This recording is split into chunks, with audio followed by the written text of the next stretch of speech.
Hey everybody, welcome back to Record-ology. I am here in the jungles of the Amazon jungle. Actually, this is a botanical gardens in Melbourne, Florida, but you wouldn't know it wasn't any part of the Amazon because it's just so lush, green, and beautiful. Anyway, that's neither here nor there because today's show isn't about the jungle, but it's equally as cool. Maybe not equally, but it's very, very cool. You're not going to want to miss this.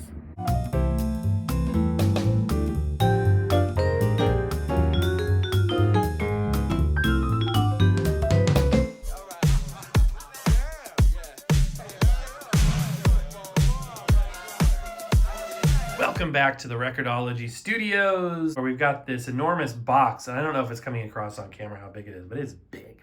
This is a very large box. So I want to get this out in the open immediately as we start this show. When people ask me, to date, now that's subject to change of course, but to date, what are my most recommended speakers for turntable use?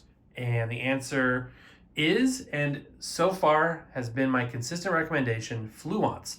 I have the Ai61 powered bookshelf speakers, and they have been nothing but wonderful.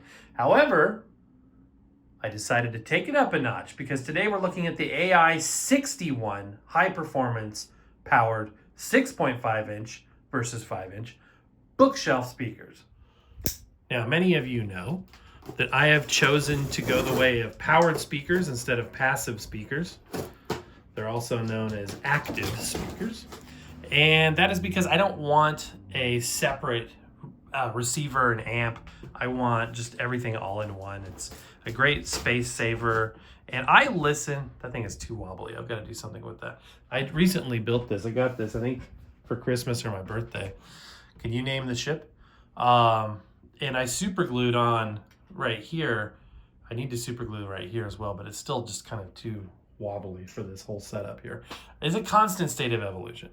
Anyway, so yeah, I'm a powered speaker person versus a passive speaker person. And I've reviewed quite a few now. It was kind of slow to start, but eventually we got our hands on quite a few different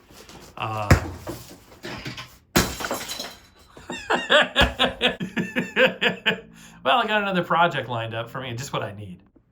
All right, and there they are. All right, let me go ahead and get these out of the box. We'll take a closer look. Okay, out of the box, we've got obviously the speakers themselves, an accessory box here, a manual, and then they always include the catalog as well. Let's go ahead and remove the protective plastic from these speakers. Easy as that. These things are massive. I mean, they are truly, truly large. And I'm going to bring in my existing Ai41s to compare next to the Ai61s here, just for a size comparison. All right, in the box, we've got a remote control. Got some pretty basic speaker wire. I'll be choosing to upgrade that, but that'll get you by. And then we've got an AC power cord. So with a pair of powered speakers, there is an active speaker, which is going to be this one. This is the one that actually has the amplifier in it. And then there is a passive secondary speaker. So there's no reason to have two powered speakers. They are both powered, but they're powered from this unit, if that makes sense. So your sources connect to this one, and then the speaker wire connects the other side. So that's essentially how it works. This is the right channel. And let's talk a bit from the front here. One complaint I would have, I don't really have any complaints, let's choose another word. One observation I have is that they do not have a speaker grill. I would like to see like a fabric speaker grill, but they don't. I used to be, you know, when I was a teenager, a younger guy, I really liked to see the drivers. I thought that was really, it still is cool, but nowadays I would kind of prefer the look of a fabric grill, something like with a magnetic attachment. That being said, just be careful when you're handling this. It's not hard when you're moving them around to get your finger on one of these by accident. You don't want to put any pressure there. They're both delicate. Let's talk about the drivers. So this is a 6.5 inch mid-range driver. If you're connected to the sub out, it's going to cut the frequencies below 18 hertz in order for the subwoofer to pick up those frequencies. So you're not getting full bass on these if you have a sub connected and the sub is off. So if you aren't using your sub, you have to unplug this. Otherwise, it will cut off those lower frequencies. So back to this. So we do have a 6.5-inch driver with a butyl rubber surround.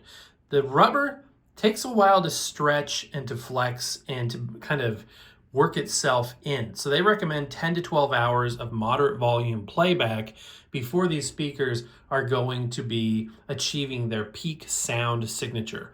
So doing a demonstration right off the rip, like we're going to do today, is going to be limited in the speaker's performance capabilities because that rubber is very tight and it needs time to work in, and I'm not going to have time to do that in today's video. We're going to do follow-ups, of course, and we'll have plenty of time to listen to these more. But something to be aware of also, this driver is a fiberglass driver.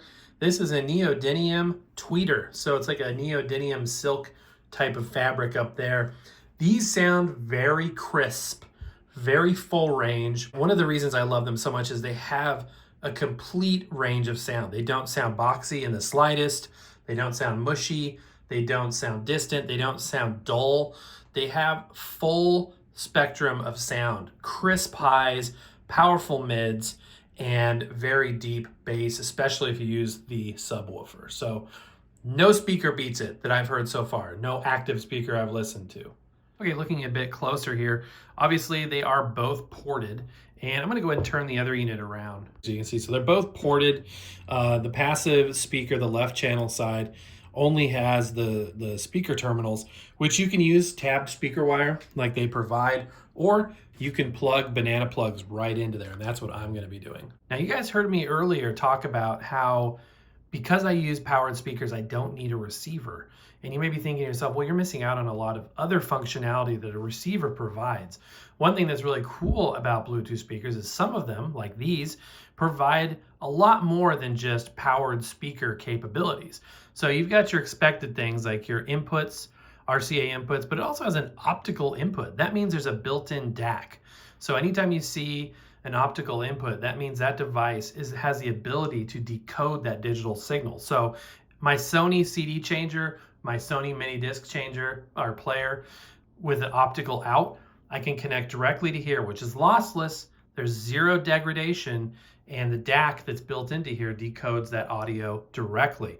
Because if you're connecting with an analog connection, you are essentially losing one generation. Now, are you going to perceive that? Probably not in most cases, but for true, pure digital connectivity, that's an awesome option. Also, this one, unlike the AI61s, has a USB-C connection. So you can connect your computer and use these as really high-end computer speakers. There's a Bluetooth reset, because yes, there is Bluetooth that uses Bluetooth 5. So if you want Bluetooth connectivity, that's built in as well. We already talked about the sub out. There are the speaker terminals to connect the other speaker, the AC power receptacle, and obviously the power switch. And as you can see, these are designed and engineered in Canada. This is a proud Canadian brand. Okay, a little bit of a size comparison now. On the right are my AI61s. I love these things. They have just been great speakers for years. And I remember when we initially reviewed these, I'll go ahead and put a link down below for that video too. I was blown away then, and I continue to be blown away with their performance. Obviously, you can see the family resemblance. These are sort of a mahogany color. They have different color versions that you can get. This is considered black ash. So it's got that wood pattern, but it's all black, black on black, and I think that looks really, really slick. So I'm excited for that. But button placement, all that is going to be identical between the two. Aside from the higher performance of the bigger speakers and the added connectivity of the USB-C, these are very, very similar. So if you only need something in this neighborhood, that which is totally fine, for what I was doing too, these are obviously still available. So I would highly recommend these and these. These are the AI41s, which have a 5-inch driver. These are the AI61s, which have a 6.5-inch driver. These are 45 watts each. These are 60 watts each, just to give you some idea of the power. I want to talk about the remote control really quick. The remote control is an important aspect of this device, and I want to explain why. So first of all, Here is the remote to the AI41s. And here is the remote to the AI61. Same button layout, maybe even the same frequencies and everything, but I wanted to point this out because I actually like the old remote better for a few reasons. First of all, the finish is nice. It's got this brushed, I don't know what you call that. It's like kind of a brushed aluminum texture, but it's plastic, obviously. Plus, this ring here is raised. It's got a better, more grippy texture. This one is flat. And then if you flip it over, the big reason why is this takes AAAs and this takes a button cell. And it's a heftier, more ergonomic. You can see the shape. I like this better than this one, but the functionality seems the same. So look at the little green LED in the bottom right-hand corner of your screen. I'm gonna try to turn these off with the old remote. Also, there's an LED up here that the new one doesn't have. So here we go. Yeah, okay, cool. So I can definitely use the old remote, which is good. I turned it off and now back on. So the remote is gonna give you obviously the ability to do a few things. You can mute it. You have the ability to skip tracks when you're using certain inputs that have the digital input like Bluetooth. And also in addition to the volume up and down, you've got an input or source select switch, but this is huge, you have sound shaping. So you've got bass and treble controls, something that did not exist on the record player itself. Now you have the ability to increase the bass, lower the treble, or however the case may be with your particular setup. So it gives you some basic EQ capabilities, and I think that that's a very good thing. So we're staying on brand here. Obviously, we got a Fluance RT81 Plus, beautiful turntable. The finish is like a mirror. Don't use a carbon fiber brush to dust it. I learned that the hard way. If you don't know what I'm talking about, check out a community post I made a few days ago. You'll see what I mean. But gorgeous turntable, sounds as good as it looks. And the idea with powered speakers is all you need is the powered speakers and your turntable. Assuming you've got a modern turntable like the Fluance here, it's got a built-in preamp, you literally need nothing else besides the turntable and the speakers. You can color match these. So there's a color variant. The old color version of my AI41s matched this perfectly. So, but for the purposes of demonstration, this will work. Also briefly, I want to talk about this little LED down here.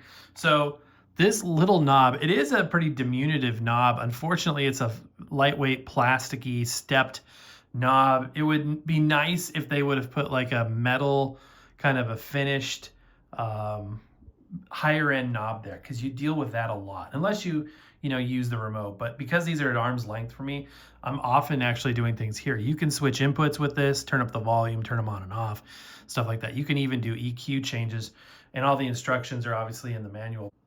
But as we change the inputs right here, you will see that the LED changes colors. So the white is going to be optical, the purple is going to be USB-C, the blue is going to be Bluetooth, and then green is the RCA. For music today, we're going to be listening to this gorgeous record here. This is Vinyl Moon number 92. This is part of that 3D set that folds out to a pinball table, comes with the 3D glasses, and this music should avoid any copyright content matches and allow us to really listen to these speakers. Our phono cartridge for today is going to be the venerable ATVM95E elliptical. Now the caveats. The first caveat is you're watching this video over YouTube, and YouTube compresses the analog sound into lossy compression. And while that compression may be done very well and efficiently, it's still compressed. So you're not going to hear, no matter how good my microphones may be, no matter how good your speakers on your device, your headphones, etc. may be, you are never going to really get the idea of what these sound like until your ears hear them directly. So there's a bit of, you got to take my word for it on this. The next caveat is, again, going back to the fact that these need a run-in period of 10 to 12 hours. And I'm not able to do that for this video. So they're going to be not quite as dynamic, not quite as rich sounding as they will once they've been run in for 10 to 12 hours at moderate volume. All right, here we go.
Okay, they sound so good. Like just lush and deep and beautiful. You wouldn't think they need a run-in time. So I'm very excited what they're going to sound like after the run-in time. Because right now, out of the box, right out of the packaging, squeaky clean, brand new, they sound lush. And if you got the AI61s and you're like, should I upgrade? Yes, you should. These, if you can. I know it's expensive. I'll talk about the cost here in a sec. But these sound noticeably bigger, deeper, more powerful. That was on sort of low to mid volume. So the dynamics of the sound will change too, depending on the volume that you have. Let's go ahead and flip the record. Maybe I'll play a little louder on the second side. All right, let's go ahead and drop our stylus on side B. Turn up the volume a bit.